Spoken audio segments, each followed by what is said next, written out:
Chapter 2. My research tells me that nothing out of the ordinary ever occurred in this house, besides the father of the previous owner having a borderline obsession with Thailand. The owner before him built the house in the late 1940s during the economic boom, but soon after had to sell due to the recession. But our Thai fan made quite a living off of collecting and selling Thai antiques.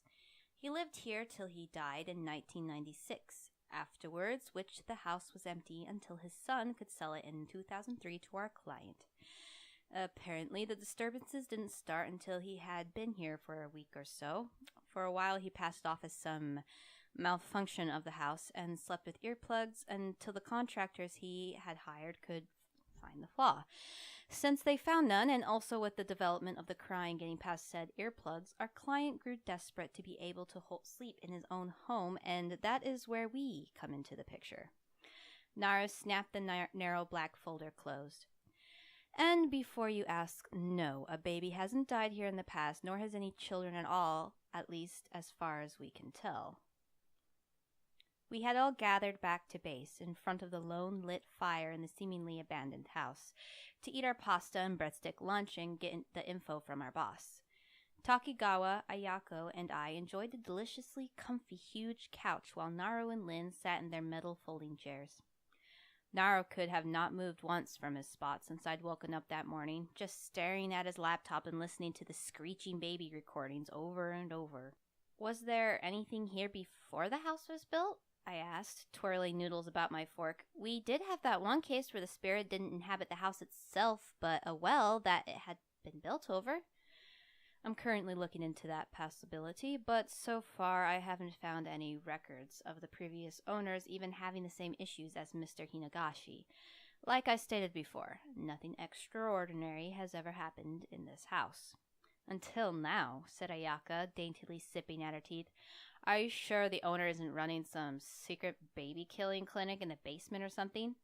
Who the hell would run a baby-killing clinic? I cried.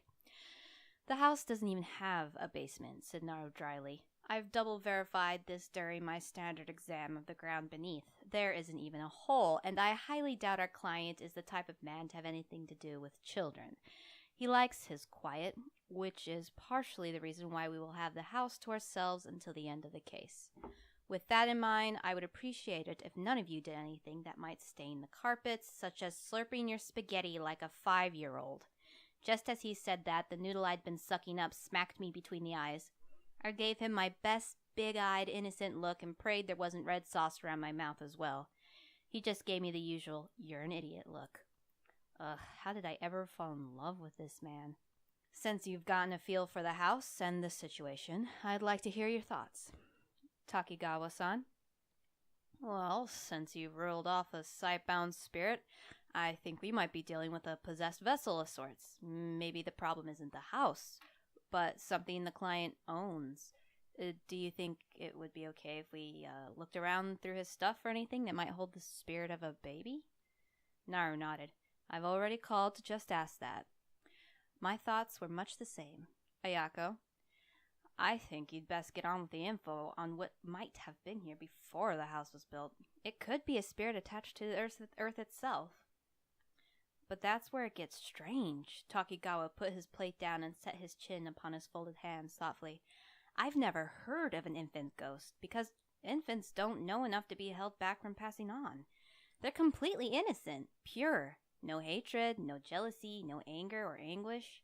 Perhaps it's not a baby, I added. It could be the spirit of a young mother whose death somehow connects with her baby, or even the death of her baby. And what, she could be broadcasting her baby's cries to the rest of us and nothing else, just for giggles. Naru's skepticism grated on me like sandpaper to old paint, and I scowled. Why not? You can't know everyone's reasonings or emotions, can you? Everybody's different. I was not denying your hypothesis, just expressing how very unlikely it is. Before I could think of another comeback to that, something that about his know-it-all snootiness being wrong on occasion and when I had been right on those same occasions, he slapped the clipboard onto the coffee table. Enough chit-chat. We can make guesses all day, but the reasoning won't matter so much as we can get rid of it. Takigawa, are you up to a cleansing? John's busy, so I only plan on calling him for backup in case of an emergency. Hey, What about me? He leveled his ice blue gaze on Ayako. Some protective charms for each of our rooms would be nice, just in case. Oh, and if you're feeling up to it, I guess you can try your hand in exorcising the spirits. You guess. A tick had started somewhere above her left eye. Why, you bratty little... I broke in across her, raising my fork like a hand in the classroom. What about me? Naru just crossed his arms. What about you? Don't you have something I can do? The smirk he gave me was one I knew all too well, and which was less common than the "you're a moron" sneer. Even though I knew some smart-ass insult was about to follow, my gut still writhed with heat at the sight, as a part of my mind brought up that same smirk in a much different situation, one which no girl my age with any morals should think about. How about you clean up your spaghetti face? Or do you need me to do that for you? Luckily, the heat of my anger managed to cover the blush. Did you have to make it sound so insulting? Man, Naru, you are such a jerk. I was just asking what I could do to help. Duly noted. He turned back to Ayako and Takigawa as though I hadn't just turned volcano in his face. We'll be watching from here. The priestess and monk nodded and headed out to get started. I waited, fists clenched, my teeth squeaking against each other. When he continued to sit there on his laptop like the arse he was, I threw up my hand. Fine, I'll be in the kitchen doing homework. If you need me, don't bother, because it isn't like I'll be any help fighting off spirits anyways. Before he could say anything, not like he tried, I stomped after Ayako and Takigawa and took a swinging left on the other side of the stairs, where another smaller hallway led to the spacious, modern granite-topped kitchen. Even though Mr. Hinogashi had given us full reign of the kitchen, I still hesitated as I filled up the teapot of water and dug through one of the vast cupboards for a suitable tea. Not Earl Grey, for sure. Only God knew how many cups of that I'd had to make for Naru, the tea-addicted narcissist. While the water heated up, I jogged out and took the stairs 2 at a time to grab my homework from my room. The landing of the hallway stretched wide to either end, and a porch of sorts ended the west side where my room was. If it weren't for winter outside, I would have loved to get out of this stifling rich house to get some sun. All the velveteen drapes, Persian rugs, and hardwood paneling had started to feel just a tad bit stifling. Even grabbing my backpack from beside the 4-poster bed I slept on the night before had a comforter I didn't even want to know the price of.